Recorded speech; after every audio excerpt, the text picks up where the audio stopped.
Hello guys, and in this video I'll show you how to insert SIM card in your Redmi Note 13 Pro Plus. Let's get started. Firstly, we need to take this little ejector, which goes in a complect with the device, or you can use a needle, but be careful so you don't damage the slot.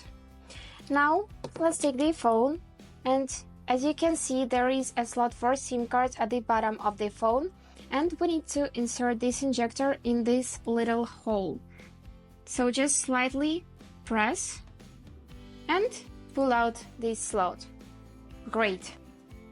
Now we need to take a SIM card, and you can insert dual SIM cards right here, but I have only one, so I'm gonna place it in the correct way in this slot so it won't fall out when I turn it around this slot. And now just place it back in the phone.